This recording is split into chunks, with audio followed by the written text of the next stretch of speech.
میں پیون لگے ہوئے، ان کی تلواروں میں دستوں میں کپڑے بندھے ہوئے، لیکن کامیابی کیسے ملی آپ سب جانتے ہیں۔ وہ تقویٰ تھا، وہ قرآن شریف کو مضبوطی سے پکڑے ہوئے تھے، وہ محمد الرسول اللہ کے کلام کو، عمل کو مضبوطی سے پکڑے ہوئے تھے۔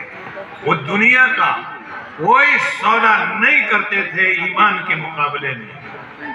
اگر انہیں حکومت دی جاتی اور یہ کہا جاتا کہ تم پیچھے ہٹ جاؤ اور تمہیں ہم حکومت دیتے ہیں، تو وہ خفا ہوتے تھے کہ ہمارے ایمان کا سودا مت کر۔ حضرت خالد بن ولید رضی اللہ تعالیٰ کو آپ سب جانتے ہیں، کتنے بڑے صحابی ہیں کہ جب انہوں نے ایک بادشاہ کو کہا کہ اللہ کی طرف آؤ، اللہ کی طرف آؤ، بجائے وہ اللہ کی طرف آنے کے، رسول اللہ کو نبی ماننے کے بجائے وہ جنگ پہ آمادہ ہو گیا۔ جنگ ہوئی اس کے ساتھ، جنگ میں وہ ہار گیا۔ اس بادشاہ نے خالد بن ولید رضی اللہ تعالیٰ عنہ کا مذاق اڑایا، ٹھٹھے لگائے کہ یہ آدمی جس کے پاس پہننے کو کپڑے نہیں، جس کی پیروں میں جوتی ٹوٹی ہوئی ہے، جس کی تلوار کے دستے میں کپڑا بندھا ہوا ہے، جنگ آلود ہے، یہ کیا مقابلہ کرے گا؟ حضرت خالد بن ولید رضی اللہ تعالیٰ عنہ نے فرمایا تخت سے نیچے اتر اور میرا مقابلہ کر اور میدان میں دیکھ میری تلوار کا نظارہ ہے کیسا ہے۔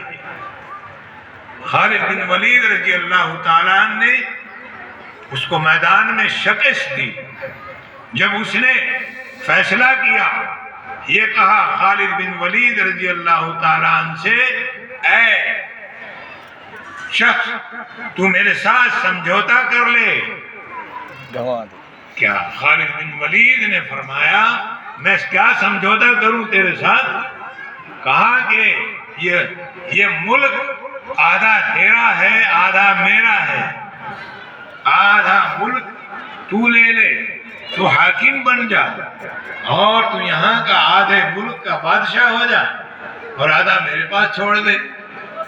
خالد بن ولید رضی اللہ تعالیٰ عنہ کے الفاظ تھے، وہ رومی کتے، بادشاہ کو کہا وہ رومی کتے میرے ایمان کا سودا کرتا ہے تو، میں تجھ سے بادشاہت لینے آیا ہوں، میں بادشاہت لینے نہیں آیا، میں تجھے دعوت دینے آیا ہوں، قبول کرے کر لے نہیں تو نیچے آ جا۔ یہ تھے صحابہ جو بادشاہت کو لات مارتے تھے لیکن دین کا ایمان کا سودا نہیں کرتے تھے۔ آج اگر ہم یہ مختصر سی بات عرض کی ہے، یہ صحابہ کا نمونہ ہے، حیات الصحابہ پڑھیے، صحابہ کے حالات پڑھیے، محمد رسول اللہ کی حیات طیبہ پڑھیے، پتہ لگے گا کہ ان کو کامیابی ملی کیسے۔ آج تعداد بہت ہے اور دیکھ لو کیا حال ہے ہمارا، پانی کے جھاگ کی طرح ہے۔ کیا وجہ ہے کہ ہمارے سے شریعت اور سنت پر مکمل عمل نہیں ہو رہا ہے۔ آپ ہمارے لیے دعا کریں، ہم آپ کے لیے کریں، کوشش کریں انشاءاللہ۔ کمی کچھ نہیں ہے، اسباب سب ہے ماشاءاللہ۔ دیکھو مدرسہ ہے یہاں، علماء ہیں یہاں، حفاظ ہیں یہاں، الحمدللہ۔ اگر ہم چاہیں تو زندگی دینی گزار سکتے ہیں، پر دین کا سودا دنیا کے مقابلے میں نہیں کرنا چاہیے۔ چھوٹی چھوٹی باتوں پہ حالات نازک ہیں ہمارے، بھائی بھائی کا دشمن، معاملات خراب، زمینوں پہ لڑائی، ذرا چیزوں پہ لڑائی، ایک دوسرے پر ظلم کرنا، مارنا، قتل کرنا۔ استغفر اللہ، استغفر اللہ۔ اللہ کیا کہتا ہے؟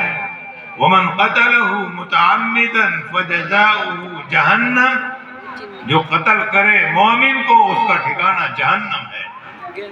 اور آگے بھی اس میں بہت کچھ اللہ کا حکم آیا کہ اس کو ہمیشہ رکھا جائے گا عذاب میں اور سخت ساتھ عذاب دیا جائے گا. تو ہم بھول گئے کہ آخرت میں ہمارے ساتھ کیا ہوگا. زمین پر ہم فساد پھیلا رہے ہیں, زمین پر ہم نے پیارے نبی کا طریقہ اپنانا چھوڑ دیا ہے, بھائی بھائی کا دشمن ہے, جھوٹے مقدمے درج ہوتے ہیں, الزام لگائے جاتے ہیں, بہتان لگائے جاتے ہیں, جھوٹ بولتے ہیں. اس ساری باتوں کو آپ سمجھیں, کہیں گنجائش نہیں. اللہ تعالی ہمیں قرآن شریف پر عمل کی توفیق دے اور اس کو مضبوطی سے پکڑنے کی توفیق دے اور اس کے مطابق ہمیں زندگی گزارنے کی توفیق دے. عزت اگر لینی ہے تو یہی ایک ایسی ہمارے پاس چیز ہے جو ہم اس کے ذریعے عزت پا سکتے ہیں.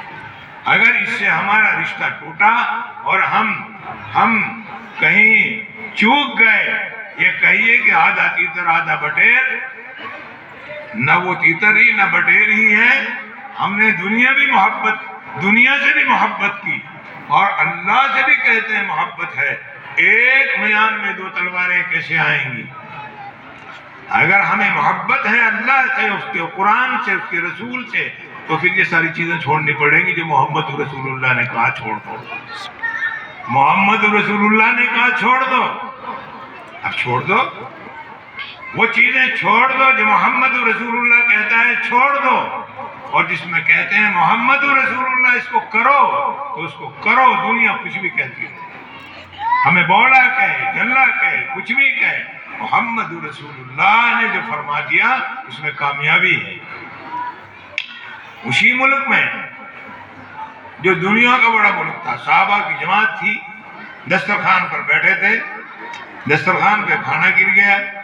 ایک ساتھی نے کہا کہ یہ برا مانیں گے. امیر نے کہا, صحابی نے کیا کہا